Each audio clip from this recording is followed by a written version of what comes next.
Eu vou abrir. É Kátia com letra maiúscula. Uai, o que é isso, gente? Entendi. Só isso. E para gravar. Recording in progress.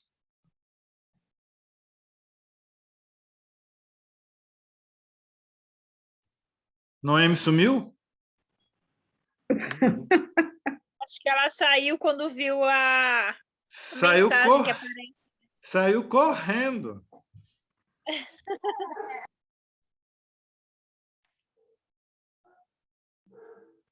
É que para a gente aparece a mensagem, né? Entendi, e a outra coisa do lado que eu não lembro agora o que é.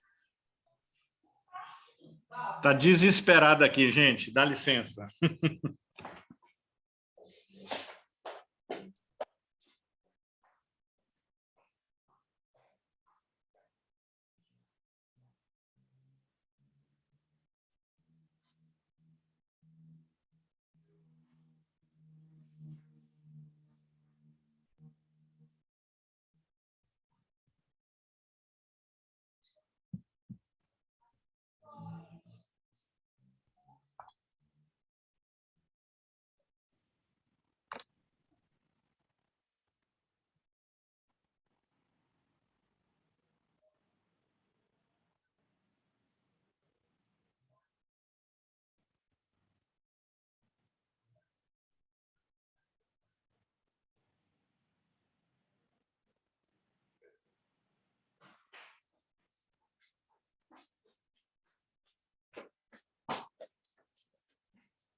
Esqueci, eu estou lá esperando ela entrar e tinha que liberar aqui. São as coisas da tecnologia, né? Seja bem-vinda, pastora Noemi.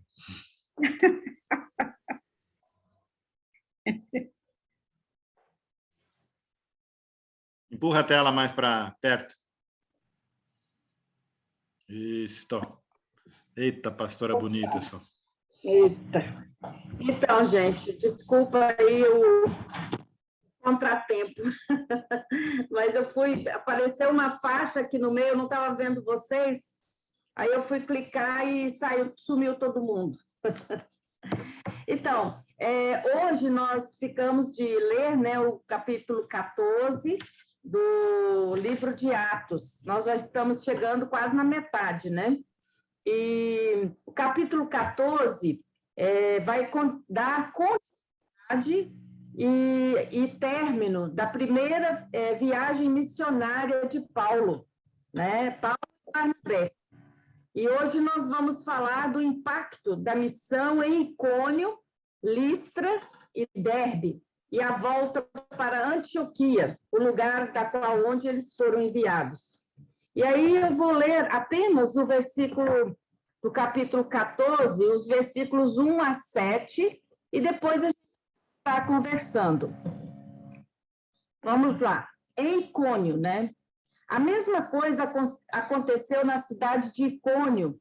Paulo e Barnabé entraram na sinagoga e falaram de tal maneira que muitos judeus e não-judeus creram. Mas os judeus que não creram atiçaram os não-judeus contra os cristãos. Os apóstolos ficaram muito tempo em Icônio, falando com coragem a respeito do Senhor Jesus. E o Senhor mostrava que a mensagem deles sobre a sua graça era verdadeira, pois ele dava a eles o poder de fazer milagres e maravilhas. Os moradores da cidade estavam divididos. Alguns apoiavam os judeus e outros eram a favor dos apóstolos. Então, os não-judeus e os judeus, junto com seus chefes, resolveram maltratar os apóstolos e matá-los a pedradas. Quando Paulo e Barnabé souberam disso, fugiram para Listra, Derbe, cidade do distrito da Licaônia, e para as regiões vizinhas.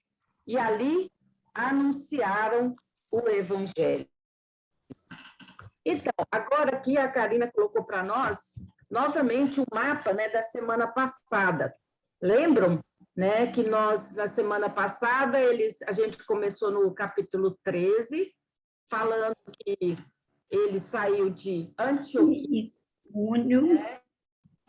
foi para Chipre e pregou ali na cidade de Salamina, foram para Pafos, depois ele foi para Perge, e de lá ele foi para Icônio, né? Foi para Icônio. De Icônio, hoje ele vai para Listra, Derbe, né? São outras cidades ali perto. Então, isso faz esse número de cidades fazem parte dessa primeira viagem missionária de Paulo. Então, olha só, ele está saindo, sai, né? E depois ele volta, mas ele volta parando também em cada cidade, mesmo naquelas onde ele sofreu pedradas, onde ele sofreu, onde diversos momentos ele foi maltratado, né? Tanto ele quanto Barnabé. Eu queria saber de vocês, quantos aqui conseguiram ler o capítulo 14? E em que esse texto te impactou? Eu gostaria que assim, vocês citassem quem leu, né? Qual foi a parte que te chamou a atenção? Antes da gente começar a falar, né, sobre cada momento, eu queria assim, ouvir de vocês. Em que esse texto te impactou e qual foi a parte que te chamou a atenção? Você tira um pouquinho, Karine, no mapa, depois a gente volta.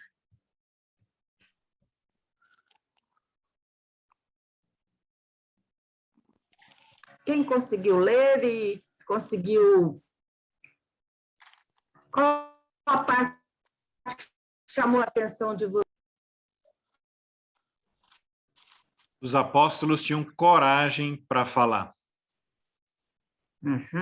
Coragem, eram pessoas corajosas mesmo num ambiente de insegurança, né, e perseguição. Mais alguém? A persistência deles, mesmo acontecendo alguma coisa numa cidade, eles saíam dali, mas voltavam de novo para o mesmo local, mesmo com todas as perseguições e no caso, por exemplo, de Paulo, que foi apedrejado, mas nem assim ele desistiu. Muito bom, Henriqueta. Ele foi persistente, né? Mesmo no ambiente hostil e assim, agressivo, né? Klaus, você colocou para gravar? Klaus? Sim, coloquei. Tá. Mais alguém gostaria de colocar? Qual foi a sua impressão?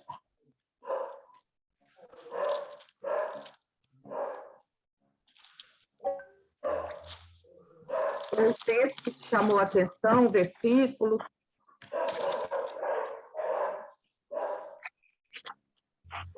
Bom, enquanto vocês pensam, eu vou dando continuidade. Olha só, no mapa a gente já viu, né, que Paulo, ele então agora, ele está em Icônio.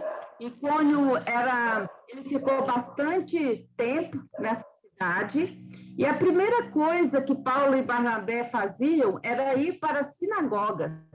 Sinagogas era o local de reunião, de ensino, né, da palavra de Deus. Então, todos tinham momento ali de poder escutar a palavra de Deus, ler a palavra de Deus. E isso era uma prática dos judeus naquela época, de reunirem todos os sábados. E também tinha aqueles que tinham interesse, né, em ouvir a palavra de Deus, que eram os gentios, os não-judeus. Então, eles também tinham uma parte, mesmo que diferente, né, dos judeus, eles também ficavam ali escutando. Então, Paulo, ele ia, em primeiro lugar, ele e Barnabé iam para sinagogas. e ali ele pregava o evangelho de Jesus Cristo, passando pelo Antigo Testamento e fazendo com que as pessoas pudessem compreender de que a lei, né, se cumpre, a aliança de Deus com o ser humano se cumpre em Jesus Cristo. Jesus Cristo, onde Deus faz uma nova aliança com o seu povo. Então, muitos judeus e gentios, eles se converteram ao cristianismo. Ali, muitas pessoas se converteram ao cristianismo. Mas também tinham muitas pessoas, tanto judeus quanto os gentios, que também não viram e também tornaram-se uma ameaça também para Paulo e Barnabé. Eles ficaram, então,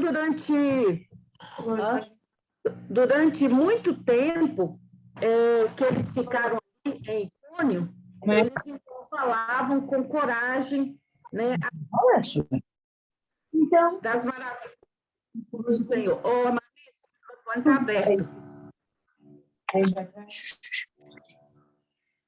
Tá? Então, e Deus confirmava a sua palavra através dos milagres e das maravilhas que esses apóstolos faziam. No versículo 4, diz o seguinte: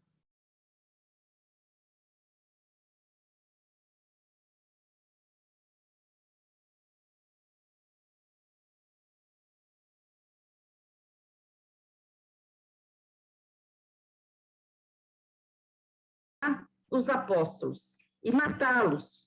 E só que a notícia chega, então, a Paulo e Barnabé, e eles, então, souberam que eles não só queriam dar a pedrada, eles queriam linchar mesmo Paulo e Barnabé. Então, eles resolveram sair dali e ir para Listra e Derbe, que eram cidades vizinhas. Em Listra, que era uma outra cidade, acontece um outro incidente. Logo no início, Paulo prega ali na cidade de Listra e ele conhece um homem paralítico de nascença, aleijado de nascença, que ouvia as palavras que Paulo pregava e acreditou e creu em Jesus. E Paulo viu que esse homem tinha fé, né? Fé para ser curado por Jesus, através do poder de Jesus. E Paulo, então, ordena que aquele homem fique em pé e que ele seja curado, em nome de Jesus. E naquele mesmo momento, aquele paralítico de nascença, ele ficou em pé, ele ficou curado. Imagina ali o alvoroço que causou, né, esse milagre para um aleijado de nascença. Então, isso causou um alvoroço imenso nessa cidade. Por quê? Porque aí Paulo e Barnabé foram confundidos como deuses. Vocês já ouviram eu falar que em vários momentos daquela época, as regiões tinham muitas superstições. E também tinha muitas pessoas que adoravam outros deuses e havia muita imoralidade, muita luxúria, muita situação que era totalmente contrário também aos valores de uma família, né, que era a forma como os judeus viviam, né? E eles, então, simpatizavam muito pela religião judaica por ter essa segurança em relação à família e por ter uma ética nos relacionamentos. Aqui, então, quando essa cidade começa a perceber que esses homens têm um poder extraordinário para curar, para fazer milagres, eles, então, confundem eles como deuses e começam, então, trazer o sacerdote de um templo lá de Zeus, né? Traz ali animais, bois e animais para sacrificar a Barnabé e Paulo, colocando eles ali como deuses. E aí, gente, para entender um pouco essa situação, eu vou contar para vocês. Existia uma lenda naquela cidade de Listra que há muitos anos atrás, né, bem antigamente, os deuses tinham visitado aquela cidade. Só que eles chegaram em forma de homens. E eles chegaram, só que a cidade não recebeu aqueles homens, maltrataram, não deram lugar para aqueles homens naquela cidade. Apenas um casal de camponeses muito pobres ofereceu hospedagem àqueles dois homens. E aqueles dois homens eram deuses. E então eles, irados, com raiva daquela cidade por não terem recebido eles então destruíram, ordenou a destruição de toda aquela cidade, menos a casa daqueles camponeses que haviam recebido, transformou aquele casebre num palácio. E posteriormente esse palácio tornou-se um templo do deus, né, de Zeus, que era, aqui a Bíblia chama de Júpiter e Mercúrio, né, que é uma tradução do latim, né, que é Júpiter, refere-se a Zeus, e Mercúrio ao deus Hermes. Júpiter, ele era um deus, o deus da formosura, era o panteão, o deus dos deuses, né? E Barnabé, por ser uma pessoa de aparência nobre, então eles deram a ele o título de Júpiter. E Paulo, por ter a eloquência, né, da mensagem, da palavra, e quem, na maioria das vezes, agora para frente, a gente não escuta mais Barnabé, e sim sempre Paulo, ele está junto, mas quem sempre vai à sinagoga, quem toma a palavra é o apóstolo Paulo. Então, quando Paulo percebeu que aquelas pessoas estavam confundindo eles com deuses e fazendo sacrifícios, ele então rasga a sua roupa e fala para aqueles homens, dizendo: gente, nós somos pessoas como vocês, né? É aqui no versículo 15, amigos, por que vocês estão fazendo isso? Nós somos apenas seres humanos como vocês. Estamos aqui anunciando o evangelho a vocês para que abandonem essas coisas que não servem para nada. Converta-se ao Deus vivo, que fez o céu e a terra, o mar e tudo que existe neles. E aí ele vai falando, no passado, vocês tiveram outros deuses, mas eu estou aqui para anunciar, né, o Deus verdadeiro. E assim, Paulo pregou ali a palavra de Deus. Só que, lembra que ele saiu de Icônio fugido? Né? Ele saiu de Icônio fugido porque eles queriam apedrejá-lo. E aí chegou, então, os judeus de Icônio, ali em Listra, talvez já até conhecesse um pouco a fama de Paulo, porque ele ficou bastante tempo em Icônio, pregando a palavra de Deus, incitaram, então, o povo de Listra a apedrejar o Paulo. E aí, nesse momento, então, eles apedrejam, a multidão fica tão sem controle, e eles apedrejam Paulo até achando que ele já estava morto, que ele cai e fica desfalecido ali.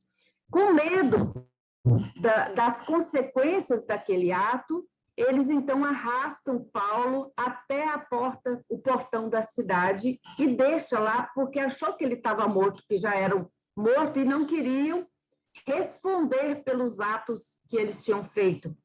Listra pertencia à colônia, era uma colônia de Roma, e Roma não permitia essas atitudes sem julgamento, então era necessário passar por julgamento. E Paulo não tinha tido oportunidade nenhuma, né, de ser julgado. Ao contrário, as pessoas são incitadas a linchá-lo, a matá-lo à pedrada. E assim, quando os cristãos ficam sabendo daquilo que tinha acontecido com Paulo, eles vão e juntam-se ao redor de Paulo. E quando eles ficam juntos, eu imagino que eles começaram a orar, e Paulo, então, recobra a vida, e ele, então, se levanta. E eles percebem, então, que ele está vivo novamente. E o que ele faz?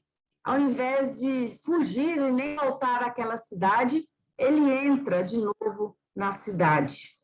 Eu imagino que coragem, né, Paulo teve que ter para voltar e entrar naquela cidade onde as pessoas, sem nenhum controle, o havia apedrejado, pensando que ele estava morto, arrastou ele até a porta da cidade, e mesmo assim ele volta ali. Eu imagino que tal atitude deve ter também impactado a vida daquelas pessoas, porque eles devem ter pensado: que homem é esse, né? Que coragem é essa que ele tem de voltar, mesmo sabendo que a vida dele corre perigo. É uma coragem muito grande que Paulo tem, demonstra, e uma confiança em Deus. É claro que ele não ficou ali. No dia seguinte, ele saiu de Listra e foi para outra cidade, né, para Derbe. Deixa eu ver, acho que Derbe mesmo. Foi para Derbe, e lá também ele foi pregar o evangelho. E uma coisa, tem uma frase de John Wesley, que ele sempre aconselhava as pessoas: quando você falar com alguém, ou quando você falar com uma multidão, olhe para a frente, olhe para os olhos das pessoas, né? Olhe para a frente, né? Eu acho isso muito importante. Quando você fala algo que é verdadeiro, que é puro, que tem poder de mudar a vida das pessoas, você não pode ter medo. Você tem que falar com ousadia, com autoridade que o Espírito Santo, e olhar para frente, olhar para os olhos das pessoas e mostrar que você está ali como um instrumento de Deus para estar transmitindo a sua palavra.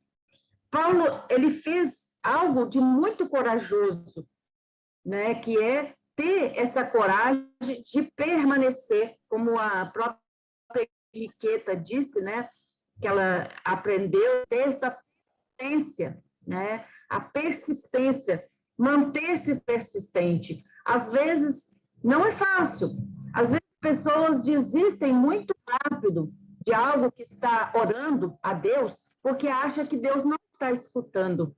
Deus escuta, sim, sempre. Ele escuta as nossas orações. Às vezes, ele não responde da maneira como nós queremos, e nem na hora que nós queremos. A hora de Deus é diferente da nossa hora. O tempo de Deus não está baseado no tempo nosso, né? Naquilo que nós achamos que tem que ser assim ou assado. A maneira de Deus agir é diferente. Então, aqui a gente percebe que Paulo, ele continua firme no propósito de levar o evangelho a todas as pessoas, até os confins da terra. E depois de Derbe, Paulo, então, ele volta. Karina, põe de novo o mapa para nós. Paulo, então, ele vai retornar e ele vai repassar em cada cidade que ele pregou. Olha só, ele, em todas as cidades que ele passou, ele sofreu perseguição, rejeição, houveram sempre pessoas que aceitaram o evangelho e outras que rejeitaram, né? Mas ele não desistiu. Quando ele voltou, então ele volta vindo agora. Ele estava em Listra, então em Derbe, né? Então ele vai voltando para Listra, volta para Icônio, lá no lugar onde quiseram apedrejá-lo, em Listra, onde tentaram matá-lo, e achou até que tinha matado, ele confirma ali, olha só o que ele faz. Ele reúne aquelas pessoas que haviam aceitado a palavra de Deus, o evangelho de Jesus Cristo, as boas novas de salvação, e Paulo vai fazer algo muito importante. Sabe o que Paulo vai fazer? Aí está a partir do versículo 21 a 28. Ele, então, vai reunir a comunidade, encorajar aqueles que tinham aceitado a palavra, e ele vai agora ungir e consagrar presbíteros para ser a liderança que vai conduzir o povo.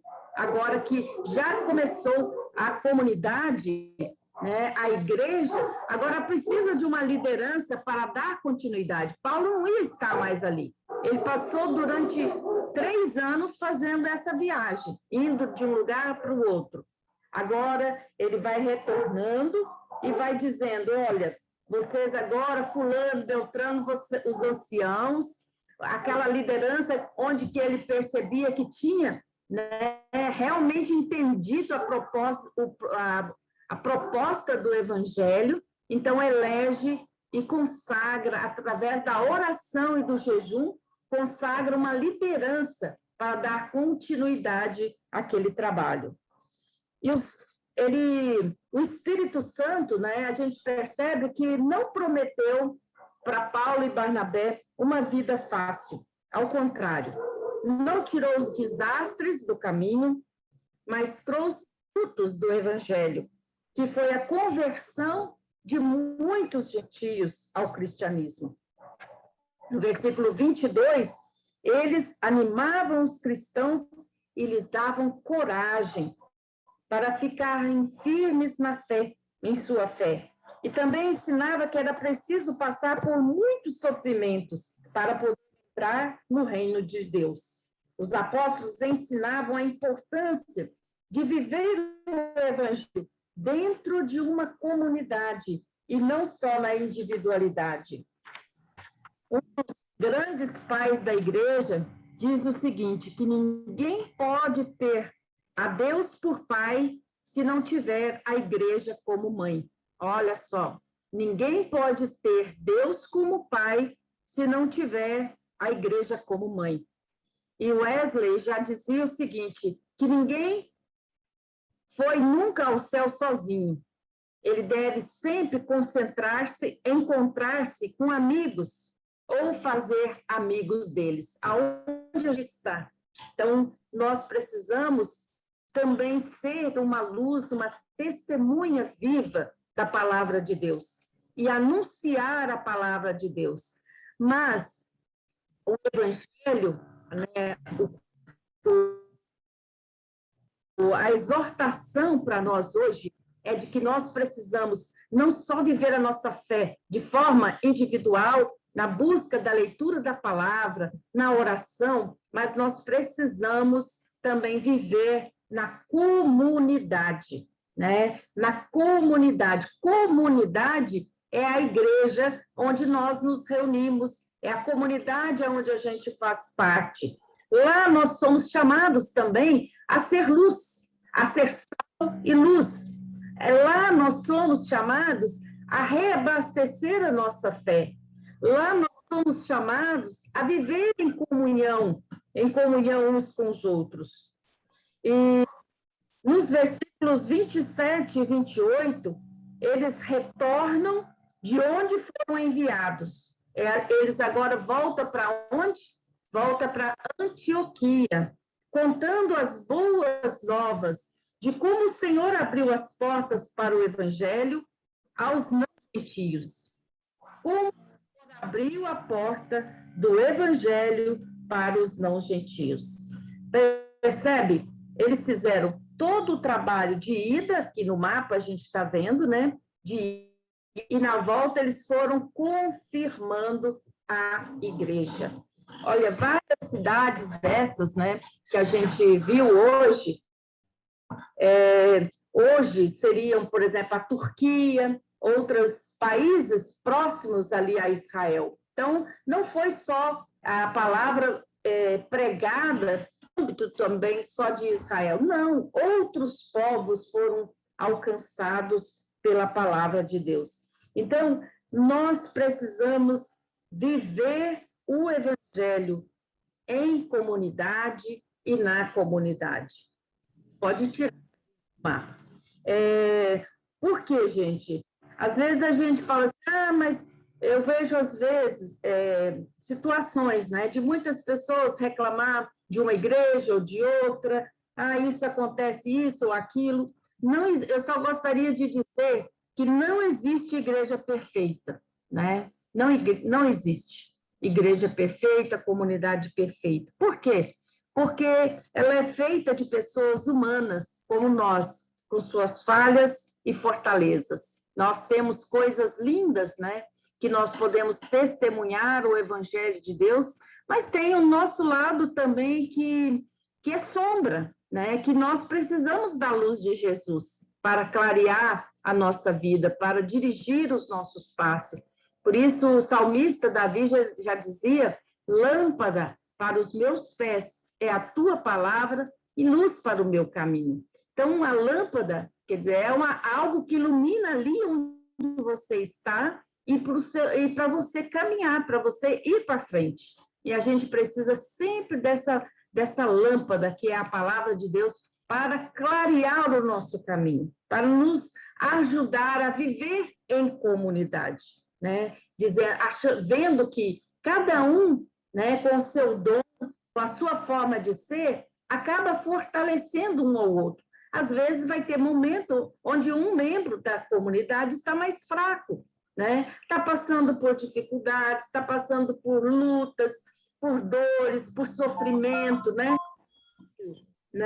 E aí, o que nessa hora precisa? Precisa que outras pessoas ajudem a fortalecer esse membro que está precisando de ajuda, que está precisando de consolo, que está precisando de amparo, né? Então, por isso, a riqueza de estarmos numa comunidade é saber que eu não tenho todos os dons, né? E ninguém tem, mas que cada um, com o seu dom, complementa, né? E faz a riqueza e a beleza de uma comunidade, de uma igreja de Jesus Cristo.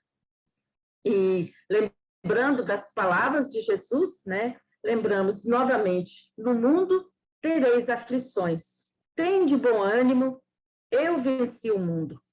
Então, olhar para quem tem a força, né? E para aquele que sempre, de novo, nos segura, renova as nossas forças e nos dá alento na nossa caminhada. Não olhar para as circunstâncias. Quando a gente começa a olhar para as circunstâncias ao nosso redor, nós podemos cair, afundar, assim como Pedro, né? Quando ele viu que Jesus estava vindo no barco ao encontro com eles, disse, Senhor, se és tu, manda que eu vá encontrar contigo. E Jesus disse, vem, Pedro. E Pedro foi, andou sobre o mar. No momento que ele olhou para as ondas, né, para as circunstâncias, ele afundou. Por quê? Porque ele tirou o olhar de Jesus. E nós também é assim, somos assim. Se nós tirarmos o nosso olhar de Jesus, também as circunstâncias podem nos fazer afundar. Nós podemos perder a direção. Mas quando a gente, novamente, levamos os nossos pensamentos a Deus e olhamos para o autor e consumador da nossa fé, nós podemos ter a força necessária para caminharmos. E aí, eu chego no final, agora com uma pergunta, né? E quem quiser falar, né? Pode falar, nós ainda temos tempo, são 20 horas e 9 minutos. A minha pergunta é, como nós hoje podemos colaborar com a missão de Jesus? Né? No passado, as pessoas fizeram viagens longuíssimas, né, para anunciar o evangelho para os gentios. Nós fomos alcançados, nós somos os gentios, né? E eu sei que em alguns países ainda não foi pregado a palavra de Deus, e muitas pessoas são perseguidas e mortas por serem cristãs. Mas no nosso dia a dia, na nossa vida, Como nós colaboramos com a missão de Jesus? De que forma você tem colaborado? De que forma você se sente chamado? Alguém gostaria de contribuir? Colocar alguma contribuição nesse sentido?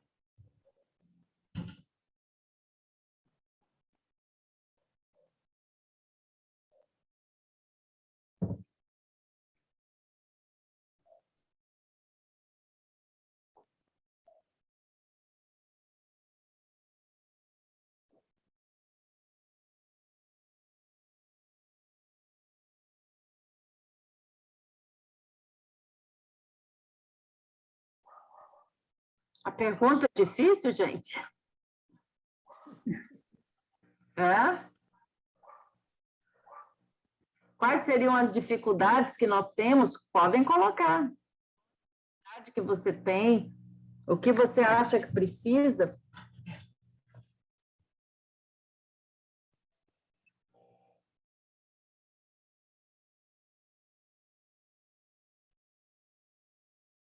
Olha, eu acho que a gente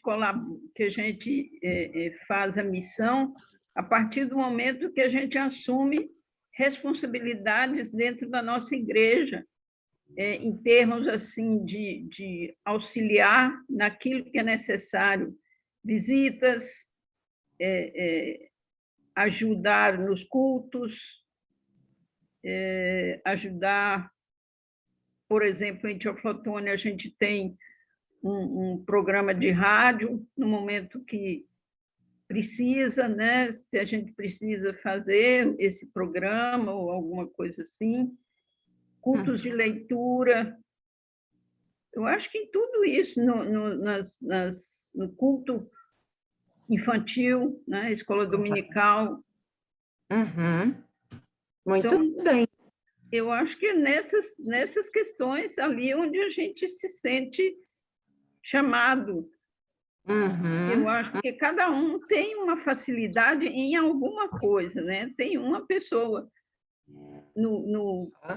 quem sabe gosta de cantar, né? No coral da igreja. Então, eu acho que aquilo que onde a gente se sente que tem condições de colaborar e de ajudar e tudo, então eu acho que Uhum. mesmo nas coisas mais simples, por exemplo, Uhum. no domingo, no culto, aquele que fica ali recebendo as pessoas, ajudando nessas tarefas mais simples também, né? Tudo é uma maneira que a gente tem de colaborar. Aham. Muito bem, Henriqueta. Eu acho que Henriqueta, eu gostaria de acrescentar ainda uma outra forma, né, como você citou, como membros da comunidade, várias coisas onde é que a gente pode participar. Outra coisa importante que membros são desafiados a participar é mensalmente contribuir financeiramente, porque para a igreja existir, para a gente poder ter tantos espaços, tantos grupos distintos, ter um pastor ou uma pastora, ter um templo limpo, com luzes, banheiro, tudo isso custa dinheiro, né? E a gente, como membro, também é desafiado a participar para que tudo isso possa existir. E, consequentemente, ao existir a igreja, o templo, né, a comunidade, outras pessoas têm a chance, né, que nós estamos tendo agora de participar de uma comunidade. Mas se todo mundo deixar de contribuir, ou se alguns achar que isso é tarefa dos mais ricos, daqueles que têm, né, aí acaba cada vez com mais dificuldade de existir a comunidade. O que mais, gente? Quem mais gostaria de colocar? Ô, pastor Klaus, mas eu acho isso, eu não sei, é a minha maneira de ver essa coisa. Eu acho essa questão de contribuição é uma coisa tão assim, faz parte da vida comunitária, faz parte do eu viver comunidade, que Parece óbvio, né? eu já nem vejo isso como coisa. Para mim, eu acho isso. Mas nem para todo mundo é tão óbvio assim, Henriqueta. Também acho. Mais alguém, gente, gostaria de contribuir?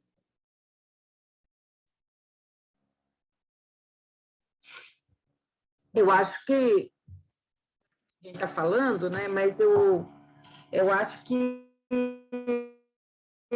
a gente também, dando o nosso testemunho, né? Quando a gente dá o nosso testemunho, a gente também está falando de Jesus na maneira de nós vivermos. O nosso testemunho fala mais alto do que as palavras. Então, às vezes, a gente é colocado em diversos lugares e ali nós temos a chance de testemunhar a palavra de Deus. Também vejo isso, né, que é uma forma da gente também colaborar com a missão. E a outra coisa que a Henriqueta colocou, eu acho também muito interessante, é contribuir com os dons que você tem. Cada pessoa, Deus presenteou com dons. Então, se eu tenho dom, né, para ajudar em tal e tal grupo, então, com esse dom, eu posso contribuir para a missão. Então, cada um é chamado, de alguma forma, a contribuir. Uns de uma forma, outros de outra. Porque Deus não deu dom igual para ninguém. Ele deu dons diferentes, até parecidos. Mas cada um tem a sua habilidade. Ninguém pode dizer que não recebeu nenhum dom de Deus, porque Deus dá, né? E aqueles que pedem, Deus dá mais ainda. E aqueles que se esmeram naquilo que recebeu, é como os talentos. Lembra da parábola que Jesus contou? Aquele que recebeu 5, trabalhou e ganhou mais 5. Que recebeu 2, trabalhou e ganhou mais 2. Mas aquele que recebeu 1 se achou muito, né, difícil agradar e olhar para aquele senhor que tinha confiado. Ele era muito, para ele, era bravo, né? Ia querer algo em troca, e então ele enterrou. Então, a gente pode também fazer isso, né, com os dons que nós recebemos. Enterrar, dizer, não quero, esse é só para mim, né? Não vou fazer nada para ajudar. A gente não se dispõe. E não tem coisa mais difícil, né? Deus não pode usar quem não se dispõe. Agora, às vezes, ele tem que usar uma pessoa, né, que já está abarrotada de trabalho. Ela, às vezes, tem que assumir mais coisas porque outros não assumem a sua tarefa e a sua parte também no corpo da Igreja de Jesus Cristo. Bom, gente, nós vamos ficar por aqui. Eu gostaria que todos saíssem na janelinha para a gente tirar a nossa foto. E depois da foto nós vamos estar orando, né, fazendo a nossa oração final. Você tira para nós, Klaus? Olha que bom. Sibeli, você ainda está na Morgana? Que legal. Na casa dela. Que legal. Baby. Tá no quarto do bebê, depois você tem que mandar foto, viu? Foto do recente do bebê. Então, a Adélia, a Mônica, se puder, Magda. A minha mãe, estou vendo ela aí, mas eu não vi ainda o rosto dela, né? Bom, quem puder... Enquanto isso, gente, enquanto o Klaus vai tirando a foto, eu só gostaria de, então, enumerar aqui, eu vou pedir para o Klaus fazer a oração, mas eu vou enumerar aqui pelo menos o que eu sei, né? Um agradecimento, que é pelo bebê, né, da Morgana, que nasceu, como é que chama, Sibeli? Bernardo, né? Agradecer pela vida do Bernardo, que Deus também tem cuidado, trouxe a ele ao mundo, né, de uma forma tão maravilhosa. É o primeiro filho da Morgana, né? Segundo neto da Cibele. Sibeli, como é que é o nome do esposo do Bernardo? Orar... Lucas. E também orar pela Roni, né? E também pela Regina. Regina, ela participa do nosso grupo de estudo bíblico, mas hoje ela não está. Elas perderam o irmão, né? Agora, foi que dia mesmo, Roni? Foi sábado, né? Hoje está assim, no 7º dia. Ah? Hoje está no Hoje tá 7º dia? dia. Ah, tá. Então, fazendo 7 dias, orar pela família, né, do José Roberto, a Selma, os filhos, e as irmãs e irmãos, né, que também estão sofrendo com a partida do José Roberto. Não só a família, mas muitos amigos ele tinha, né, muitas pessoas que gostavam muito dele. Orar pelo consolo. Deixa eu ver quem mais. Continuar orando pelo Arthur, né, que também teve o acidente hoje à tarde. Não sei se tem mais algum motivo de oração. Então, vamos fechar nossos olhos e oremos. Nosso querido Deus, em primeiro lugar, queremos mais uma vez te agradecer por esta oportunidade que tivemos nesta noite, ouvir a tua palavra, refletir sobre ela e aprender coisas muito importantes, de forma especial para a nossa vida em comunidade, nossa convivência em comunidade. Mas também aprendemos a coragem de Paulo e de Barnabé, mesmo passando por alguns perrengues, mesmo assim voltaram para várias cidades onde foram maltratados, porque receberam essa coragem de ti. Nós te pedimos que também, quando nós formos envergonhados por causa da tua palavra, que tenhamos esta mesma coragem. Tira, Senhor, este ódio que até hoje ainda existe quando alguém pensa diferente de outra pessoa. Também nos dias de hoje, muitas pessoas ainda sofrem com surras, são maltratadas e mesmo mortas, simplesmente por pensarem e agirem de forma diferente. Tira esse ódio da vida, do coração destas pessoas, Senhor.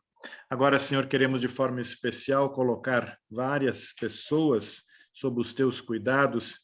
Em primeiro lugar, o pequeno Bernardo, que veio a este mundo, filho da Morgana e do Lucas, que ele possa crescer com muita saúde, Senhor. Saúde física, saúde psíquica e também saúde espiritual. Também queremos lembrar das nossas irmãs participantes aqui deste grupo, da Roni, da Regina, que perderam o seu irmão José Roberto. Te pedimos de forma especial pela família menor, a esposa Selma, a filha e o filho, mas também a família maior, onde estão todos os irmãos e irmãs, mas também, Senhor, por tantas amigas e amigos que perderam esta pessoa tão querida. Ele que era professor aqui também em nossa escola. E ainda te pedimos pelo Arthur, primeiro te agradecemos porque cuidaste dele nesse momento tão terrível, e agora te pedimos também no processo de recuperação que tanto ele quanto toda a família possa experimentar o teu cuidado na vida dele. Acompanha-nos, Senhor, nesta noite, permita que tenhamos uma noite tranquila, mas também profunda, e mesmo dormindo, Senhor, que tenhamos a certeza que Tu estarás cuidando de cada uma e cada um de nós e também dos nossos familiares.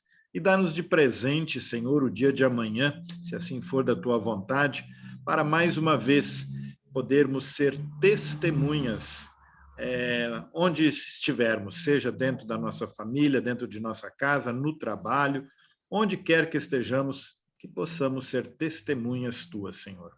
É em nome de Jesus Cristo que te agradecemos por tudo isso e te pedimos tudo que foi listado. Amém.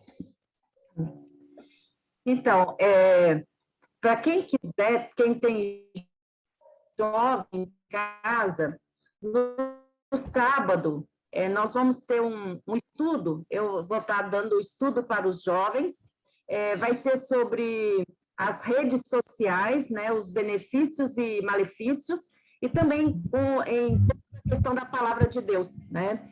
Como nós podemos também ser pessoas éticas e que levam a sério também a palavra de Deus e usar de forma responsável também os meios das redes sociais.